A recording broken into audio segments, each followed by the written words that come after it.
जय हिंद। कैसे हैं आप लोग? आज का जो चर्चा का विषय है कि अगर फॉर्म भरने में आपकी गलती हो गई तो क्या करेंगे, अगर आपने फॉर्म फॉर्म फाइनल सबमिट कर दिया है तो क्या करेंगे, साथ ही साथ अगर आपने फाइनल सबमिट नहीं किया है, पेमेंट नहीं किया है तो क्या करेंगे, अगर आपने फाइनल सबमिट करके पेमेंट कर दिया। देखिए 6 स्टेज में फॉर्म भरा जा रहा है।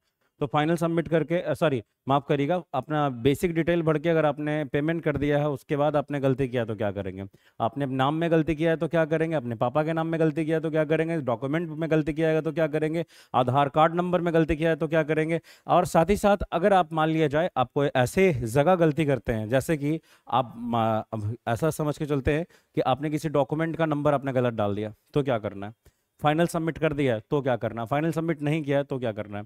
देखिए मैं कोई आपको फालतू का जानकारी नहीं देता हूँ। हमेशा एक बात याद रखिएगा, हम कोई यूट्यूबर नहीं है। ये आरआर कैंपस हमेशा आपको जो है सटीक और सही जानकारी देता है। और साथ ही साथ हमारी कोशिश रहती है कि सबसे पहले आपकी जानकारी दें। चाहिए आपका सपोर्ट। ये बिहार के चैनल है, अब बिहार के चैनल के तोहनिए सबके उठावे के है, तो तू जानवे करो कि कैसे उठावल जीते।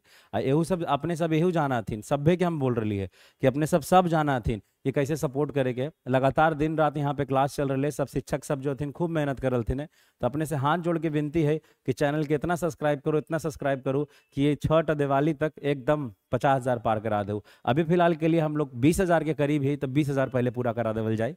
देखो सबसे पहले यहाँ पे है क्या, ऑनलाइन आवेदन भरने हेतु विस्तृत आवश्यक निर्देश आयोग के वेबसाइट, जो वेबसाइट का नाम है यहाँ पे जाना है, यहाँ उपलब्ध है।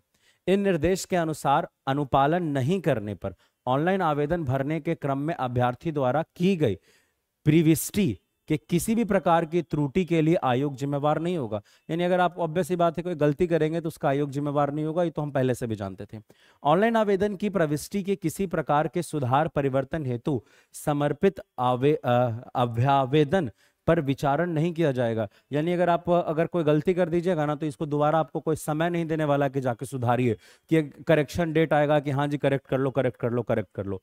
कहा तो यही गया है, पर देखिएगा अभ्यर्थी के नाम, माता का नाम, पिता का नाम, जन्म तिथि, मैट्रिक या सक्षम प्रमाण पत्र अंक पत्र के अनुसार होना चाहिए। यानी कि अगर आपके मैट्रिकुलेशन में नाम कुछ और है और आपका नाम कुछ और है, आधार कार्ड पे नाम कुछ और है, या पापा मम्मी के नाम में कुछ डिफरेंस है, पहले उसको करेक्ट करा लीजिए या फिर भरा लीजिए। और जहां पे आप सुधार करवा सकते हैं, जैसे आधार कार्ड पे गलती है, जल्दी सुधर जाएगा, आधार कार्ड पे सुधरवा लीजिएगा वो, और वही नाम डाल दीजिए, ठीक है। और तब तक जब ऑब्वियस ही बात है, जब आपका चयन होगा, जब डॉक्यूमेंट वेरिफिकेशन होगा, उस समय आवश्यकता होगा, उसके पहले ठीक करा लीजिएगा। सभी अभ्यर्थी अपनी कोटि कैटेगरी के प्रविष्ट सावधानी पूर्वक पूर्णतः सॉरी आश्वस्त होने के उपरांत ही भरें।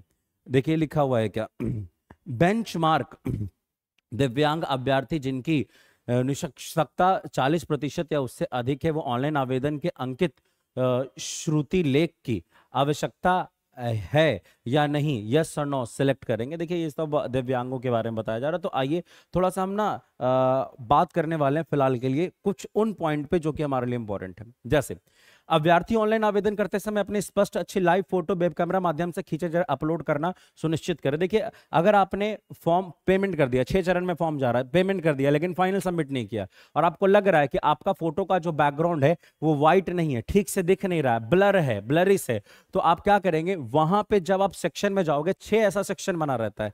जब आप जाते हैं ना, तो ऐसे ऐसे करके 6 सेक्शन बना रहता है। देखिएगा ऐसे ऐसे करके 6 सेक्शन बना रहता है। यहां पे जो सेक्शन है ना लाइव फोटो का, वहां पे क्लिक करिएगा और रीलोड फोटो और सिग्नेचर पे जाइएगा, और वहां पे अपना फोटो रीलोड कर सकते हैं। याद रखिएगा, पहले डिलीट करिएगा, फिर रीलोड करिएगा, फिर आगे बढ़िएगा। उसके बाद देखिएगा क्या लिखा गया है। उसके बाद यहाँ पे कुछ इस प्रकार की बात लिखी गई है कि अभ्यर्थी द्वारा ऑनलाइन आवेदन भरने मात्र से ही उनकी अभ्यर्थी सुनिश्चित नहीं मानी जाएगी। अभ्यर्थी को अग्रहता के संबंध में उसके द्वारा प्रस्तुत प्रमाण पत्र वैध कागज के आधार पर आयोग का अंतिम निर्णय लेगा। यानी भाई साहब ऐसा नहीं है कि भाई आपने जो फॉर्म आप भरते हो उस समय जो आप डॉक्यूमेंट डिटेल देते हो, ऑब्वियसली बात है उसका डीबी के समय वेरिफिकेशन होगा, और नहीं अगर वैसा चीज आप नहीं दिखाइएगा, जो आप डॉक्यूमेंट भरिएगा वो साम नहीं दिखाइएगा, तो आपका जो है वो मान्यता रद्द कर दिया जाएगा। योग्यता संबंधित प्रमाण पत्र वही मान्य होंगे जिनका उल्लेख उम्मीदवार अपने ऑनलाइन आवेदन पत्र में करेंगे। ऐसा नहीं है कि आप ऑनलाइन आवेदन पत्र में आपने कंप्यूटर सर्टिफिकेट नंबर डालना छोड़ दिया और आपके पास कंप्यूटर सर्टिफिकेट है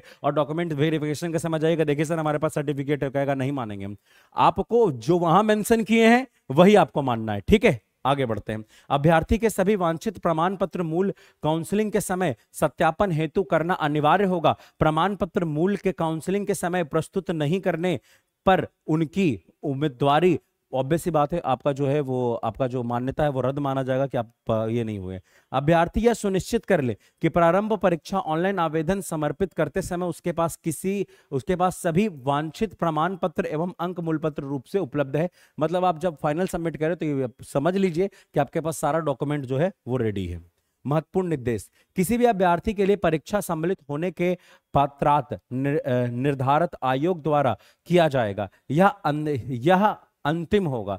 यही अभ्यर्थी को परीक्षा में सम्मिलित होने के लिए योग्य माना जाएगा जिन्होंने आयोग द्वारा प्रवेश पत्र एडमिट कार्ड निर्गत किया जाएगा। मतलब जिनका एडमिट कार्ड नहीं आएगा वो तो नहीं देंगे एग्जाम, वो तो सभी को पता है, फॉर्म रिजेक्ट कर देंगे। किसी भी प्रकार की पैरवी करने या कराने या गलत अपूर्ण सूचना देने अथवा चयन की प्रक्रिया पे किसी प्रकार का अनुचित तरीका अपनाने में नियुक्ति प्रयास करने पर अभ्यर्थी को कर रद्द कर दिया जाएगा। यानी कि किसी भी प्रकार का आप गलत तरीके से आप उपयोग करिएगा इन सब चीजों को तो आपको ऑब्वियस सी बात है वो तो रद्द करना ही तो कर ही दिया जाएगा। अब देखिएगा कुछ इंपॉर्टेंट है। अभ्यर्थी आवेदन पत्र को सबमिट करने के पूर्व प्रीव्यू देखकर संतुष्ट हो ले। अब देखिएगा यदि कोई सुधार आवश्यक है तो एडिट ऑप्शन का उपयोग करें।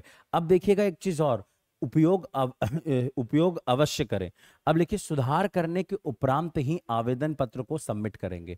मतलब जो भी आपका जो देखिए अगर आप सुधार करना चाहते हैं तो सबमिट करने के पहले प्रीव्यू कर लीजिए, एडिट कर लीजिए। जब आप सबमिट कर लीजिएगा तो कोई एडिट नहीं होगा। पर्सनल डिटेल तो एडिट नहीं, नाम आपका चेंज नहीं होगा, नाम में गलती कर दीजिएगा चेंज नहीं होगा।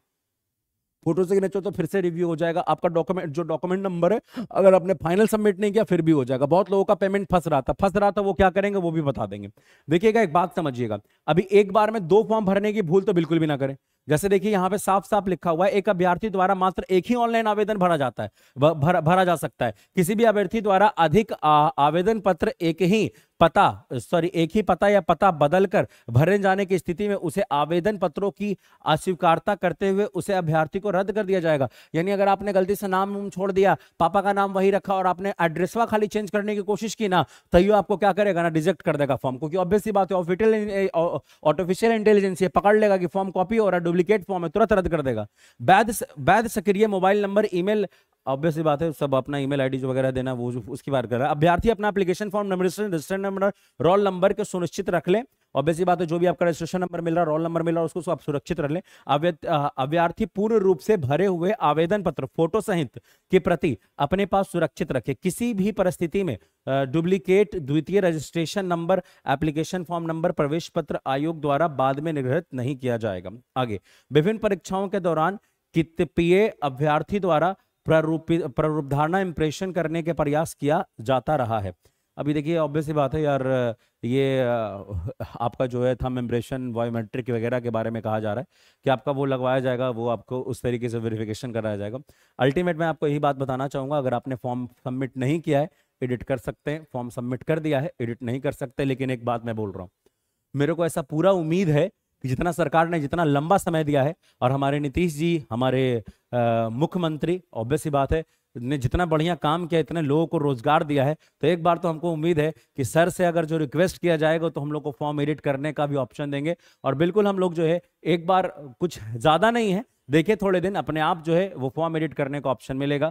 और ये बहुत इजी तरीका है रिक्वेस्ट करने का। सर को हम ट्वीट करके टैग कर सकते हैं कि सर एक बार हम लोग को बच्चों के लिए हम लोग फॉर्म एडिट करने का सर मौका दे दीजिए। और हमको पता है सर ने जितना हम लोग के लिए सोचा है, ऑब्वियस सी बात है, जितना रोजगार दिया है, ऑब्वियस सी बात है आप लोग के लिए भी सोचेंगे और फॉर्म एडिट करने का एक ऑप्शन आपको मिलेगा, निश्चित मिलेगा। नहीं कैसे मिलेगा, एक बार हम लोग जो है वो ऑब्वियस सी बात है सर से रिक्वेस्ट करेंगे और सर बिल्कुल मानेगा। सर का दिल बहुत बड़ा है, जरूर मानेंगे और फॉर्म एडिट हम कर पाएंगे। परेशान बिल्कुल भी ना हो, हम आपके साथ हैं, आप हमारे साथ जुड़े रहिए। हम कहते हैं भाई साहब फॉर्म एडिट करने का एक बार ऑप्शन जरूर निकलेगा, जरूर निकल के आएगा। जय हिंद।